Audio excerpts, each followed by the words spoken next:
Menuda mierda de misión y qué pendejo el doctor. Carajo, ya está grabando, ejem. Como no pude terminar apropiadamente mi informe, me veo en la obligación de finalizar esto, que ya se sale de lo que pueden ser los Hunters, como sea. Pasemos a estas cosas. Uno que otro fue creación para un solo objetivo, otros salieron por puro darwinismo o se dieron naturalmente según el lugar donde se encontraban, obligados a adaptarse al entorno más hostil que Twitter. Podrían decirse clase E, aunque es más fácil identificarlos como aberraciones del proyecto.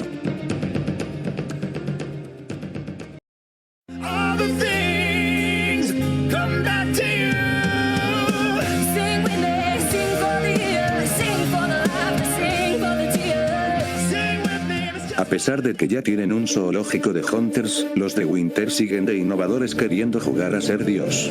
Este caso nuevamente sucedió en Australia. Se reveló la existencia de sectores dentro del proyecto que al parecer experimentaban con el Génesis. El Dr. Andrew Richards ofreció una jeringa especial con este compuesto a un grupo de amichas.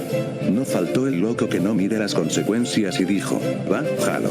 El resultado fue una cochinada grotesca. Al pobre diablo se le empezó a desprender la piel, sus brazos de igual forma cayeron al piso y una protuberancia en forma de pico se formó en su rostro. Esa cosa no es un monstruo, es un grito de auxilio con patas. Claramente está pidiendo que lo duerman como a los perritos. A pesar de que su existencia es puro sufrimiento, el sujeto sigue consciente y le pusieron de apodo el kiwi. Los doctores no saben ni qué clase de hunter es, pero el bicho salió con Axe. Es capaz de comunicarse y controlar las máquinas con el poder de su mente, podía hackear vehículos y redes en su rango, incluso podía controlar drones de más de 100 kilómetros de su posición. No obstante, la mutación también dañó gran parte de su piel, lo que le impide exponerse al sol por periodos prolongados. Una vez, el muy desgraciado tomó el control de los cañones de un buque de guerra y se puso a disparar motosierras electrificadas con una precisión de miedo. O sea, esta cosa. Sufre de siquiera verla, pero si te descuidas te parte a la mitad con sus serruchos. Su actual paradero se desconoce. Pero se le ha visto por última vez en un navío que se dirigía hacia Japón.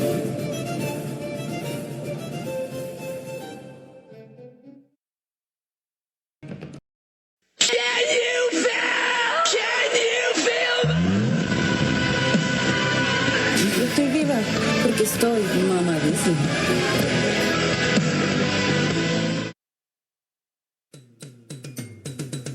Durante la conquista de Australia se documentaron variantes de infectados y de exomines, quienes debido al entorno hostil comenzaron a desarrollar adaptaciones notables por el entorno árido.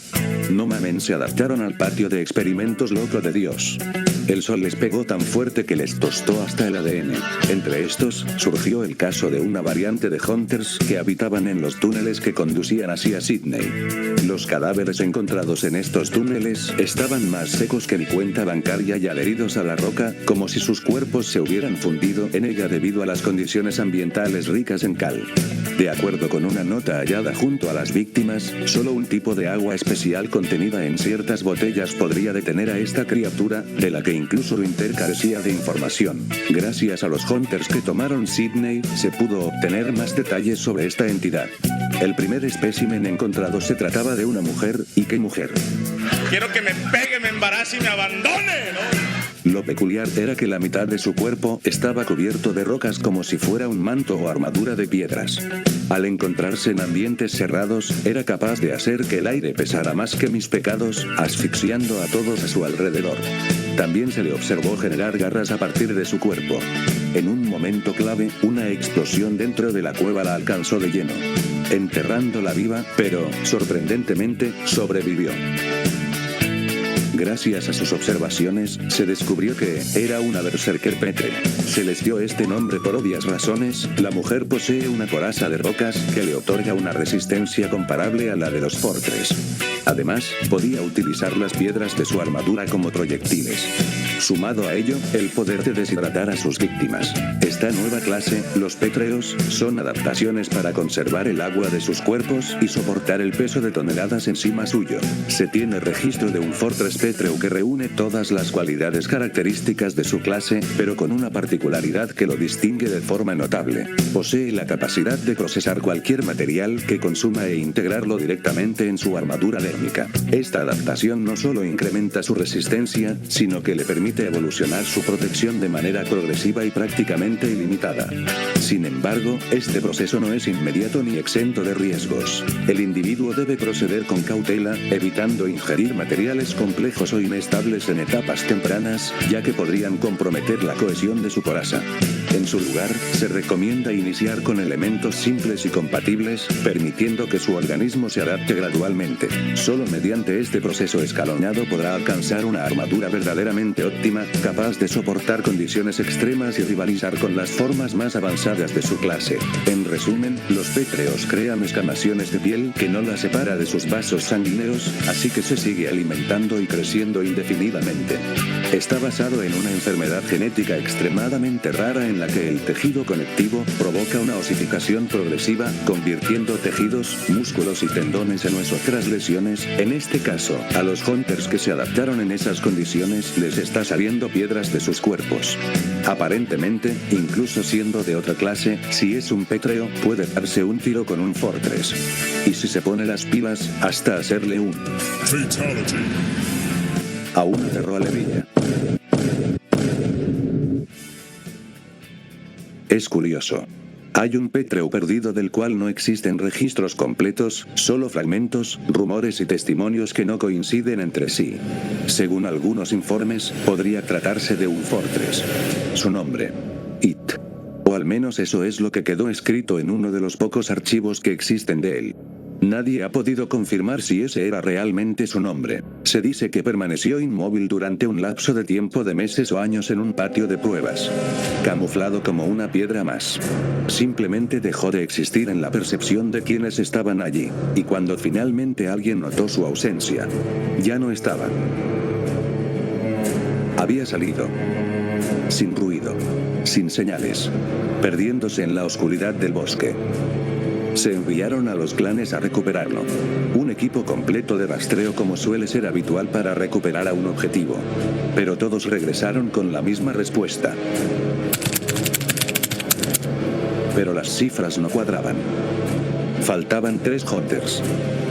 Luego fueron las castas, partieron en su búsqueda, y es que no tenían reglamento. Su informe fue idéntico. Esas fueron sus declaraciones. Regresaron con 4 menos. Finalmente, la Royal Company intervino. Intentaron algo distinto. Negociación. Igualmente que los anteriores, declararon no haberlo visto, pero ellos nunca vieron el número de miembros que habían regresado o de cuántos sobraban.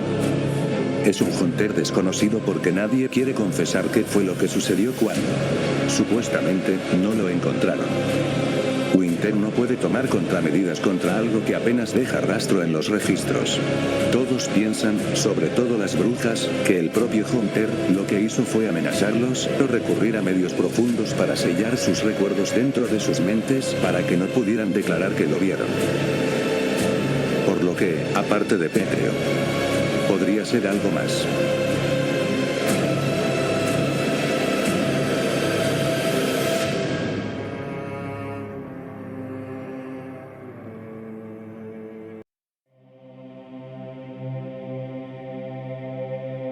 Como penúltima parte de mi informe, están los jueces.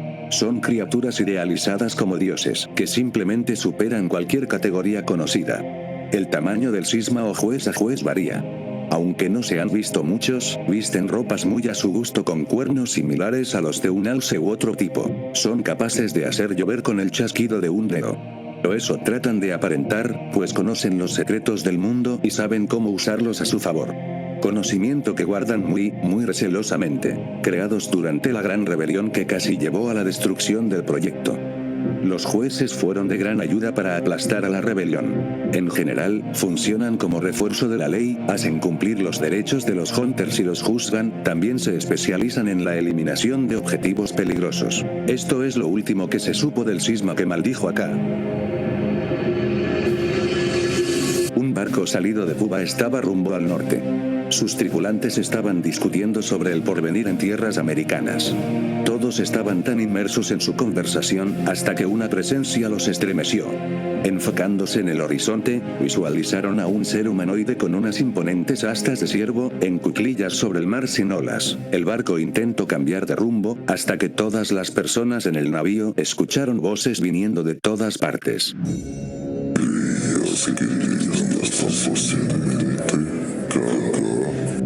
Con solo el alzar de su mano, las corrientes del mar cesaron. Dejando completamente inmóvil el barco, todos quedaron conmocionados ante su aparición, preguntándose sobre la identidad de esta aterradora criatura. Y de la misma forma, las voces hablaron. Mi nombre es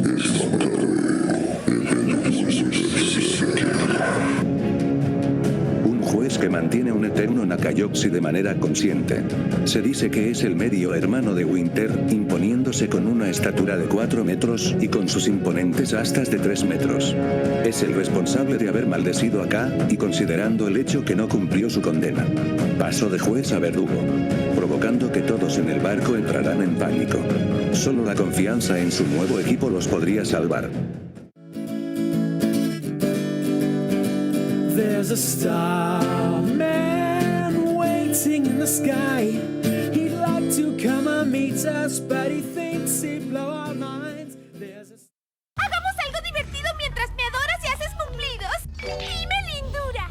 En Cuba se reportaron, después de mucho tiempo, el avistamiento de lo que en la actualidad se conoce con el nombre de ferroalevillas.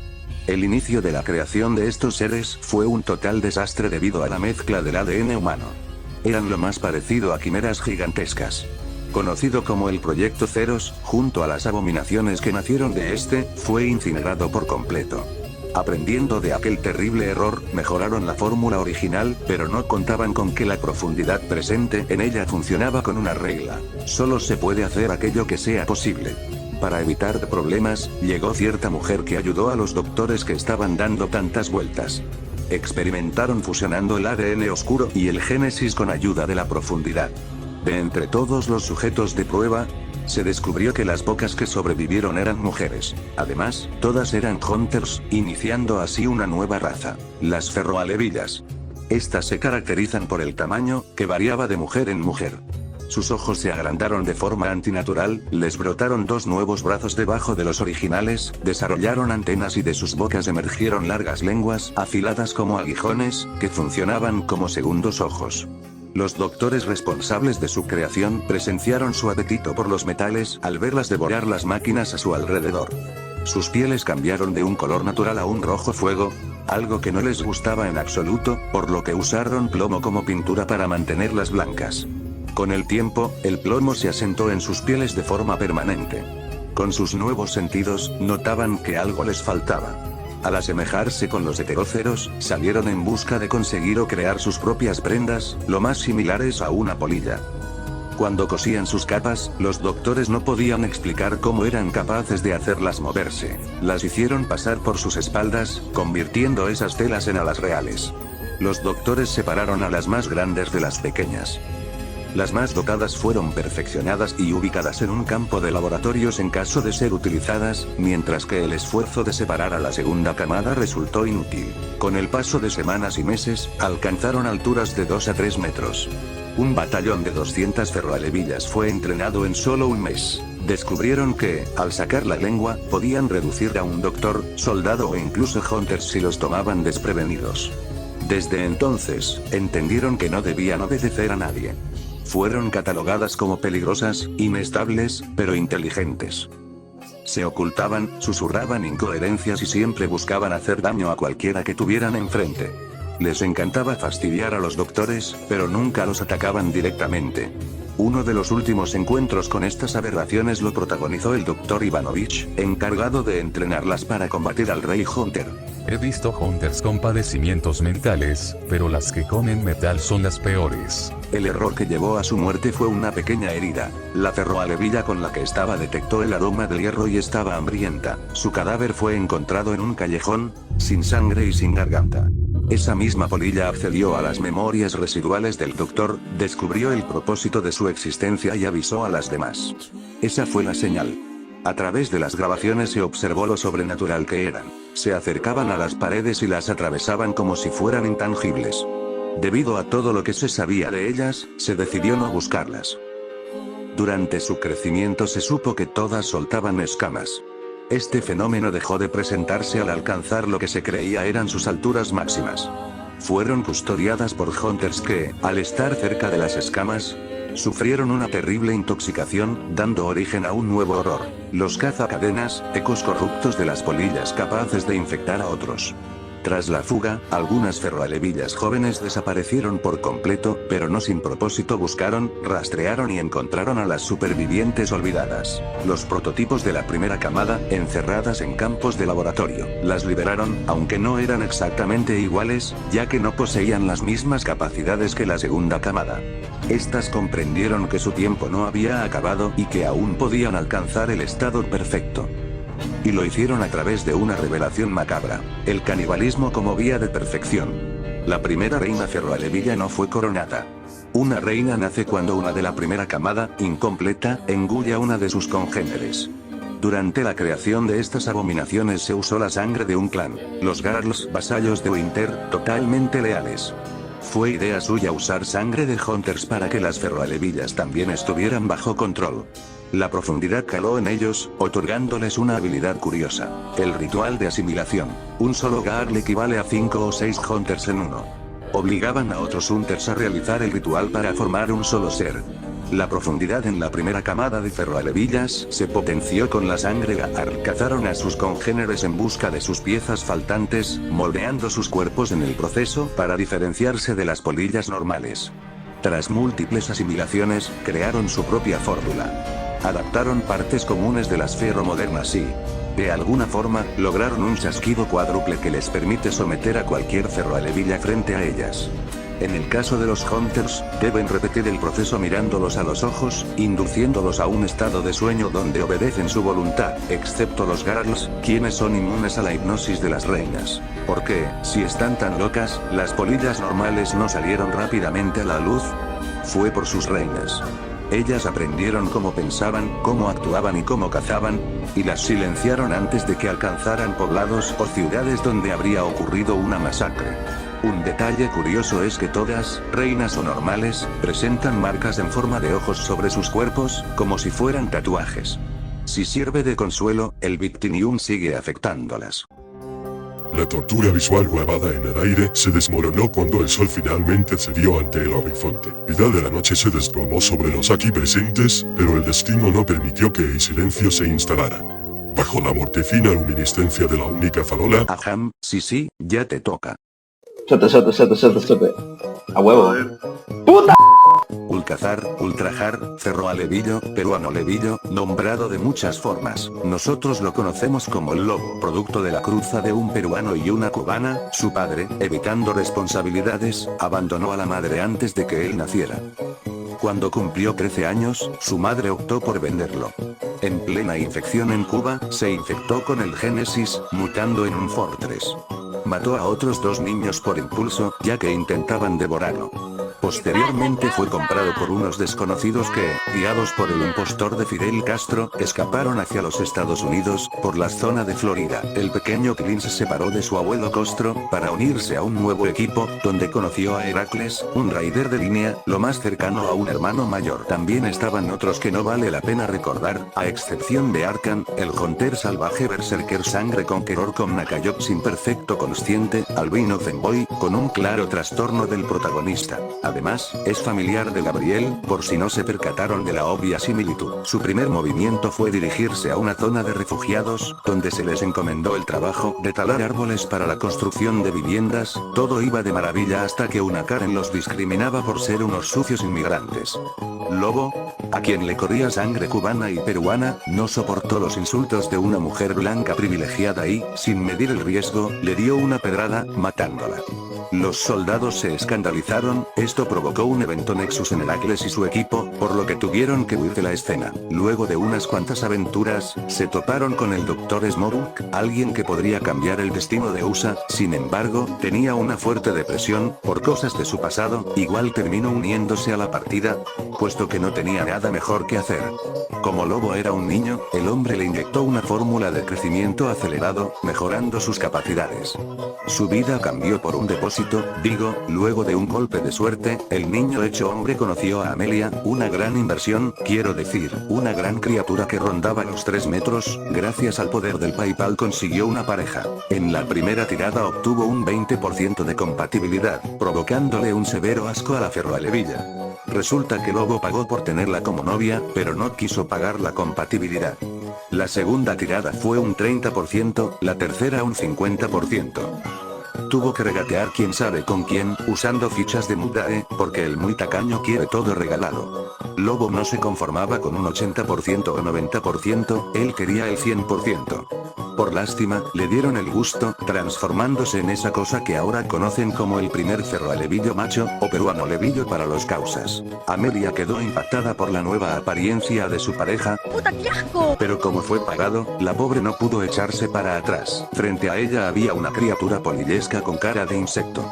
Como el acomplejado que es, se cambió a blanco. Podrá ser un monstruo, pero nunca más volverá a ser marrón. Siguiendo con la trama, por el desconocimiento de Heracles, terminó doxeando a su equipo con una base de Winter, donde Lobo tuvo un desempeño decente. Entonces, gracias a la aparición de la billetera, con la aparición de la Raider Shire pudieron igualar la confrontación. Yo nos ayudo, pibes. Ejem. Quise decir, yo les ayudo. Con su apoyo y el de su equipo, terminaron de salvar la situación. Además, ahora sabemos que esa Hunter es prima de Machi. Era de esperarse. Ambas andan con el ceño fruncido. Se nota que eso viene de familia. ¿Alguien dijo Machi? No tú no. ¿Sabían que Machi tiene pecas justo en su...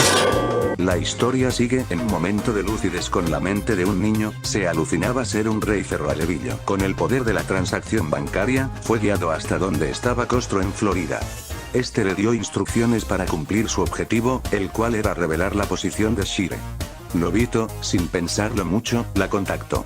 Ella recibió la llamada del polillo. Esperaba lo peor, no quería otro doxeo, prefirió colgar. ¡Para que las redes sociales hagan algo! ¡Están jodiendo mi carrera! ¡Están jodiendo mi vida! ¡Todo por lo que me esforcé lo están jodiendo! ¡Y no me voy a ir! Pero no sirvió de nada. Lobo terminó encontrándola y, con una bengala, todo el grupo cayó en una emboscada de los gádares. Su objetivo era cobrar la recompensa por la captura de Shire. Con maestría, terminaron amarrándola. Lobo junto a Amelia intentaron salvarla, terminando en ridículo. Al final apareció Heracles y, sabiendo sus prioridades, fue a salvar a Shire, solo para ser obliterado por sus enemigos, y la chica volvió a ser amarrada. Baila por todas las que ya no están y por todas las que sufrieron. Baila porque ustedes no hacen nada. ¡Va! Mientras tanto, al Femboy Berserker lo olvidaron en un lugar remoto contra una manada de zombies. La batalla se extendió de más, en conclusión, Lobo y su equipo consiguieron la victoria, sumado a ello, de los cadáveres sacó la fórmula de los Garls para convertirse en un rey ferroalevillo. La información lo llevó a un punto donde se topó con Asariemon. Este se uniría a su campaña e incluso daría apoyo para vencer a la ferroalevilla reina, a cambio de que él les diese de su carne y la de sus hijos como cura para su enfermedad. ¡Cállate tú, down de mierda! La respuesta de Lobo fue contundente, no le agradó la idea, por lo que decidió atacarlos, olvidando el hecho que tendría que enfrentarse a la reina, al Mon y a otros 20 más. Mientras tanto, Amelia abandonó al polillo, sin avanzar mucho por obra de la reina. Nuestro protagonista terminó en el suelo, golpeado por todos los monks, obligado a ver lo que le hacían a la ferroalevilla, digno de una referencia a Berserk. Por otro lado, en un lugar no tan lejano, Heracles hablaba con Smoke sobre la vida, concluyendo que no saben lo que hacen ni a dónde van. Mientras tanto, el Femboy, fiel a su papel pasivo, no daba su opinión pese a ser el más fuerte del equipo, además de haberse encontrado una katana de Victinium.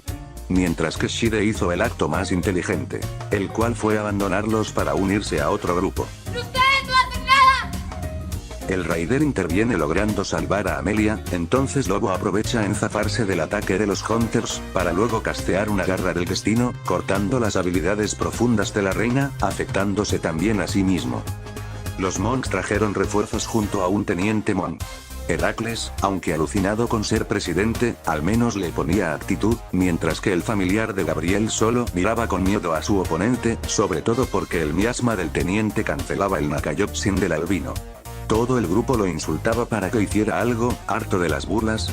Con sus sentidos aumentados y su katana, se abalanzó contra el enemigo venciendo al Mon con mucha facilidad. Del cuerpo del hombre salía un humo rojo. Lobo, usando un cataplasma con esencia de la reina, logró replicar sus habilidades.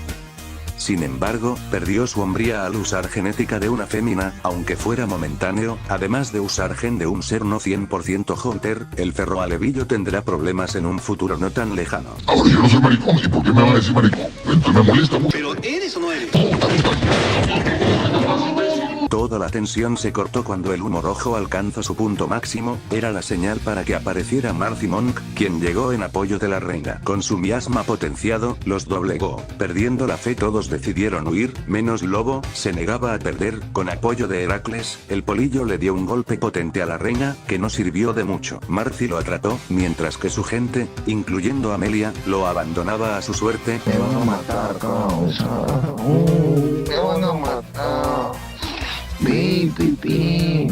Quedó encarcelado por los Monks por 3 días sin saber nada de su equipo. Por el bien del guión y de la billetera, logró liberarse en otra ubicación lejana, y gracias a un esqueleto mágico. Este lo ayudaría en su trama, pero solo si descubría su nombre teniendo que preguntar a ciertos individuos en una ciudad. Aquí un detalle en el rol, esos individuos eran jugadores de otro equipo, que sabiendo lo que les podría pasar si se unían al Lobo, prefirieron seguir el ejemplo del jugador de Shire y con el poder del pase premium desaparecieron de la ciudad. Prefirieron encaminarse a una aventura peligrosa, antes que ayudar a Lobo en sus desvaríos de poder. De esta forma él se quedó varado sin la ayuda de nadie, ya que el esqueleto también se fue con el primer equipo que lo liberó.